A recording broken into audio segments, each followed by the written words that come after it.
Arejay, I know you are obviously a very busy guy. You know, you guys always hitting the road and touring. You guys just came off the road just recently, right? I had nothing better to do today. Don't worry. It's You're not interrupting anything.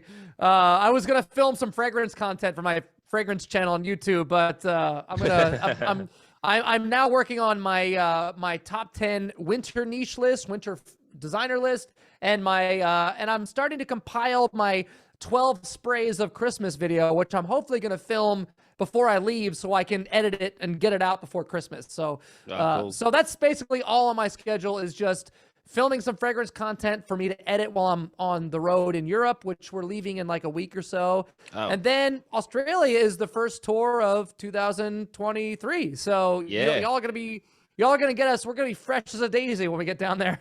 Straight from the holidays. So it's good to see you back. Straight from the holidays, yeah. Yeah, Be you a little were here. hungover. Yeah. Getting started now. You were here twice in 2019. You came down for Download Festival, and then you came down for your own headline shows. Obviously a massive run. So obviously there's a huge demand for you guys in Australia. So it's great to see you back again. I'm really grateful for that because, you know, I was just saying earlier today, you know, we had been kind of off the radar during the entire pandemic. And the last time that we came to Australia, you're right, it was BC, before COVID. So, and that was fun because I think that was the first time we ever played the huge Australian festivals down there. And that was just a game changer. It was just such a blast. So I'm hoping that we get to do those again. Hopefully, fingers crossed, hopefully next year. If not that, maybe 2024. Because you know, we hadn't been back in so long. So I was just very grateful that enough people remembered us and didn't forget about us. And there was enough demand for us to get to come back. Because any chance I get to come to Australia, I will take it. I love it down there. Yeah, it's one of those places where I'm like, okay, you know, if it doesn't work out with America, yeah, we have our problems, you know. I can live in Australia. It's awesome down there. Yeah. You know, the two shows, festivals and your own club headline shows, obviously there's a big difference between the two. Do you have a preference at all? Okay, this is going to sound like the cop-out answer, but I like both, honestly. Sure. I was talking one of my earlier interviews today. Somebody asked me, like, what's your favorite part about coming to Australia? And a big part of that is the fact that we get to kind of go back to more intimate venues, you know, like we're still kind of building in Australia. We're still a relatively new band. In the States, we're headlining these package tours and we're playing really big theaters and arenas and amphitheaters and stuff like that. And we're starting to kind of get to that point in the UK and a little bit in Europe. But Australia and Japan are two markets, and New Zealand are like a couple markets that we get to come back and play like small theaters and like, you know, really awesome clubs. Cause I feel like, you know, not that I'm complaining. I do love playing arenas. It kind of like, it feeds the ego. Like, okay, I'm an arena band. All right, cool. Yeah. You know, but every arena is kind of the same. You know, like rarely will you find one with a lot of personality. They're obviously built for sporting events, corporate events, things like that. But when you play like Dino's rock club in, you know, bumblefuck middle of nowhere Australia, I'll have to go there. I don't know, for lack of a better, you know what I mean. You know, like you get to like kind of, I don't know, like it takes us back to when we were so young and naive and just like really just thrilled to be out on the road and playing those down and dirty clubs that smell like rotting beer, and you know, everybody's there and everyone's right up in your face, and you get that real intimate interaction with the crowd. Like there's no, like that's such an incredible feeling. Obviously, like you get such a rush when you're playing a giant festival in front of like 30,000 people. That's incredible, you know. But I also love getting to play places where we get to like go back to playing smaller venues again. You know, it's really fun for me because as the drummer, you're the guy in the back, and you know, as much as I love playing arenas and amphitheaters, the crowd is like 100 feet away from me. They're so far away. I can like, oh, hello, ants, you know? I try my best to like interact with the crowd, but they're so far away. So I do kind of like getting to go back to playing clubs and theaters because the crowd is closer to me. So I feel like I can connect more with them. You know, it's fun. Take us back to the beginning with Halestorm then, like, you know, playing that very first tour that you did. What was that like? What's really stands out in your memory? Well, we were a lot younger and you know, a lot less things hurt back then. So we were just being idiots. We were just, you know, obviously wasn't warming up and stretching properly. I was playing the drums as hard as I could, not even thinking about like the repercussions later. And over the years of kind of like neglecting that, like it was starting to affect me physically. I was starting to get shoulder pain and elbow pain and wrist pain. Like this entire side of my body is just completely fucked for a long time. So I guess one of the silver linings to the pandemic, besides like getting to dive into my passion for perfumery, as you can see behind me, I'm a big fragrance nut. And I even have a YouTube channel where I get to just nerd out about fragrance and get to interact with people in the comments, and it's just a blast over there. It's super fun. I also had the chance to focus on songwriting and singing and focus on these other things besides touring that kind of were being neglected or put on the back burner for a while. And I feel like I became a much stronger songwriter and much better singer over the pandemic. And that has translated into this project called Chemical Fire, where I'm doing a lot more singing. And it's kind of a more raw and unbridled version of my writing, where it's like less confined to writing strategically, you know, in the mindset of someone else. It's more or less music that I'm writing straight from here. So that's another silver lining. And then of course the obvious one is that I've had a chance to like focus on recovering my body, focus on joint health and on exercising, stretching, meditating, all these things, you know, dietary health and all these things. And so I've adopted those lifestyle changes, and now I'm taking it with me on the road, and it's really been just a game changer. Like I feel so much better. I used to go on stage and I would feel every single hit would hurt. Every time I hit a drum, I would just be like, ah, and that would start to, you know, burrow its way into my brain, and I would just like start to just go on stage with the thought of like, shit, this is gonna hurt, you know, this is gonna suck, you know, and I would do my best to grin and bear it and put on a good show, but mentally I would just be focused on just like trying not to be in pain.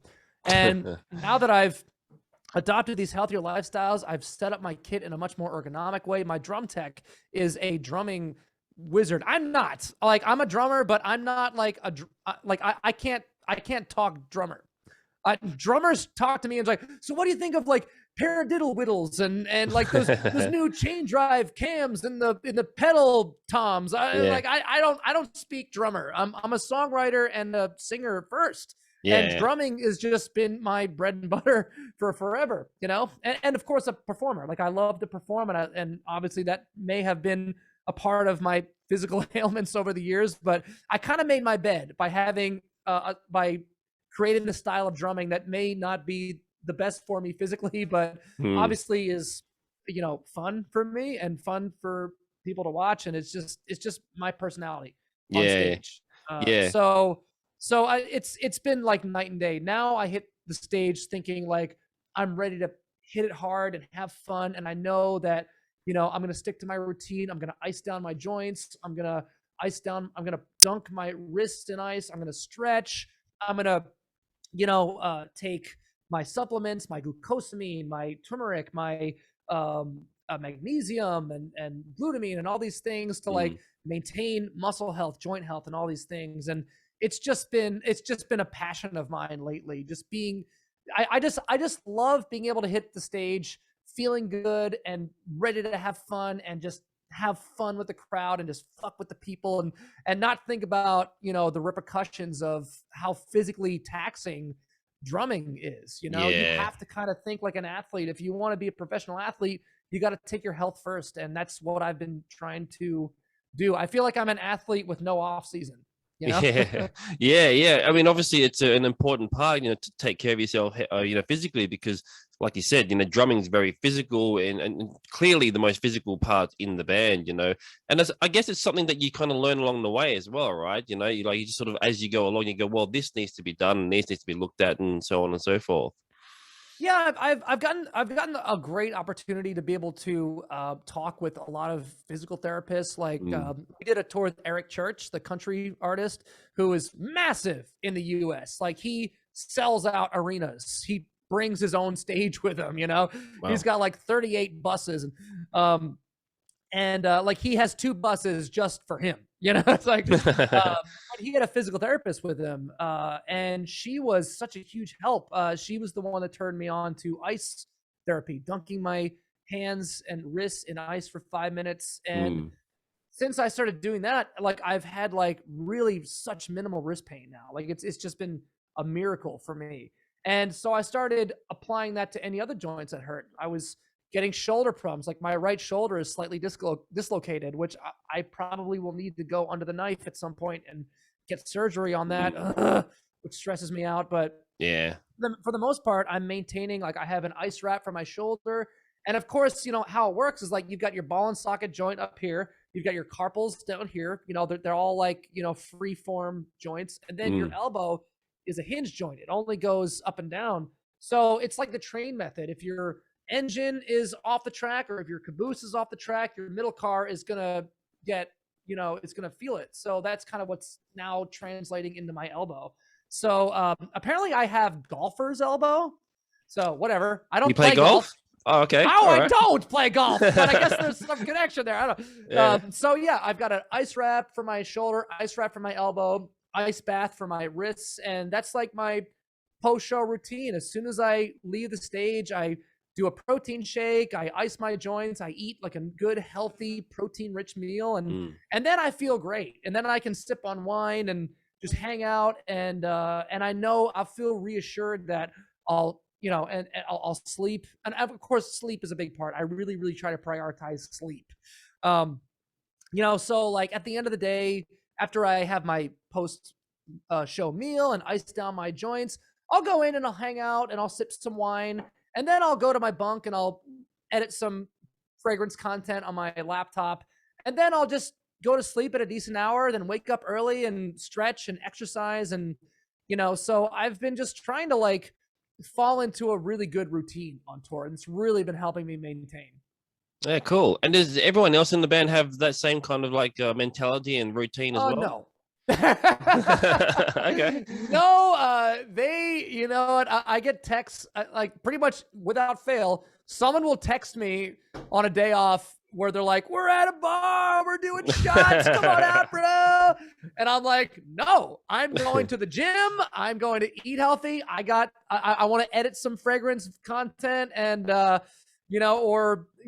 work on a Chemical Fire song, or like, I'm constantly writing lyrics and constantly working on my laptop. I use Logic for recording music. I use Final Cut Pro for editing video. So I feel like I would much rather spend my free time creating something or building or working on something. I feel the most fulfilled when I'm like making content or making music or something like that. Like I just have more fun doing that than I do going out and getting wasted. But I mean, I feel like, we always say like Jameson whiskey is the lubricant that keeps our crew going. Yeah.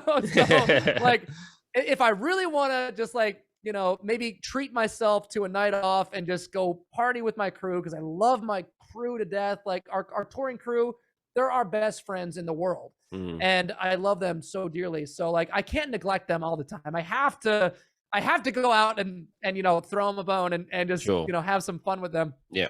And of course they dubbed me Shot Commander, because as soon as I go out, I'm like, all right, we need like 32 shots over here. Here's my credit card. Like, I think I spend most of my per diem on shots when I go hang with my crew. That's why I can't do it all the time. This is a once in a blue moon type of thing, So every once in a while I'll do that, but I would much like, if I did that all the time, I would not be able to get through a tour, and I would not be able to perform as good as I possibly can for the audience, you know? Like, you know, I mean, come on, these are tough times. Like, concert tickets are a luxury item, you know? And the fact that people are spending their hard-earned money on concert tickets to come out and see a silly rock band like Halestorm, then, you know, I don't want to give them a half-ass show. I want to make sure that I can function and do my job properly.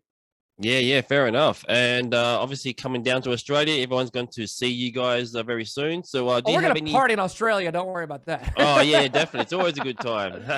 Yeah. Do you have any last words or anything to say to the Aussie fans before you come down? Just thank you so much for just allowing us to come down there. You know, thank you for not forgetting about us, and for, you know, liking our music enough to you know, keep the flame alive, so to speak, down there, because I mean, y'all are like one of my absolute favorite places to go to. I'm so looking forward to getting to Australia. Like, it's one of those places I never want to leave. And I would complain about leaving, but I know after that we're going to Japan, and I love Japan too, so I can't really, you know, I will miss Australia, but I will gladly go to Japan. Just saying. But other than that, thank you so much.